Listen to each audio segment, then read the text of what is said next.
Նիկոլ Փաշինյանն աչուձախ հայտարարում է, որ կրթվելը նորաձև է։ Ավելին տիկնոջը հետ ամենատարբեր մարզեր է այցելում ու կրթվելու կարևորության թեմաներով ելույթներ ունենում։ Փակվող դպրոցների մասշտաբի մասին ՔՊԷ-ականներից որևէ մեկը չի բարձրաձայնում։ Պարզվում է կառավարության դեռ 2023-ի նոյեմբերի 30-ի որոշմամբ ոչ միայն հաստատվել է 300 հիմնանորոգվող դպրոցների ցանկը, այլ զուգահեռ շրջանառվում է 231 դպրոցի լուծարման նախագիծը, հիմնականում սահմանամերձ եւ բարձր լեռնային համայնքներում։ Կառավարությունը որոշել է, որ Հայաստանում այն դպրոցները, որոնք քիչ աշակերտներ ունեն, նրանց, այսպես ասած, կլաստերիզացնել։ Այդ բառը այնքան էլ հասկանալի չի դպրոցների եւ շատերը շփոթում են ուրիշ բանի հետ, բայց դա նշանակում է ինչ-որ խոշորացում, այսպես ասած, օպտիմալացում աշակերտներում եւ դրանք հիմնականում սահմանամերձ բարձր լեռնային բնակավայրերում գործող դպրոցներն են։ Նախատեսվում է, որ 2026-ի սեպտեմբերի 1-ից այդ դպրոցները չեն գործելու, իսկ երեխաներին դպրոց հաճախելու համար տեղափոխելու են այլ բնակավայրեր։ Ատոմ Մխիթարյանի համոզմամբ հետևանքները կարող են սարսափելի լինել։ Եթե դպրոցը փակվում է, ծնողը կանգնում է ընտրության առաջ։ Ամեն օր երեխային տեղափոխել հարևան գյուղ, թե ուղղակի փոխել բնակության վայրը։ Սա ընդհանուր առմամբ այն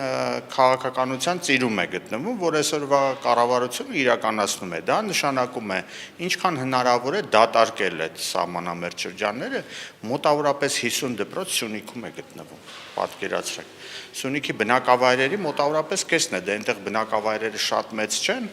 բայց դպրոցները համայնքահեն, համայնքաստեղծ նշանակություն ունեն։ Կարին Տոնոյանը պատմում է, որ բազմիցս եղել է այն գյուղերում, որտեղ արդեն իսկ փակված են դպրոցները։ Ասում է, որ հետևանքներն աղետալի են, քանի որ երբ դպրոցը փակվում է, երիտասարդ ընտանիքները գնում են երեխայի կրթության հետևից, գյուղերը ծերանում են, դատարկվում։ Այսինքն այսօրվա դպրոցի փակումը վաղվա գյուղի փակումն է եւ դա հստակ է ու որևէ մեկը թող չփորձի դա հիմնավորել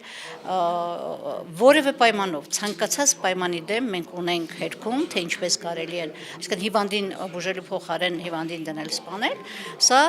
անկարողության ընդհանրապես ցուցիչ է։ Այն, որ 231 դպրոց է փակվելու, կրթության մասնագետները հետազոտությամբ են պարզել։ Արմեն Ներսիսյանն է գլխավորել այն ու քարտեզի վրա նշագրել, որտեղ այլևս չի հնչի դպրոցի զանգը։ Առյուծի բաժինը Սյունիքում է 48 եւ Շիրակում 47 դպրոց։ Ցանկում կան տասնյակ եւ նույնիսկ 100-ից ավելի աշակերտ ունեցող կրթական հաստատություններ։ Ընդ որում սահմանամերձ բնակավայրերում փակվող դպրոցների մեծ մասը տվյալ համայնքի միակ դպրոցն է։ Այն թուրք կարծիքը, որ միայն փոքր դպրոցներ, մի քանի հոգանոց դպրոցներ, դա այդպես չէ։ Օրինակը բերեմ 113 աշակերտ ունեցող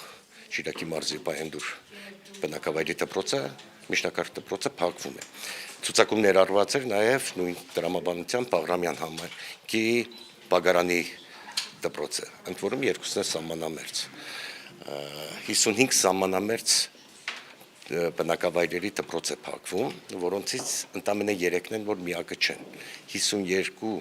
սահմանամերձ բնակավայրում միակ դպրոցն են փակվում։ Սա մեր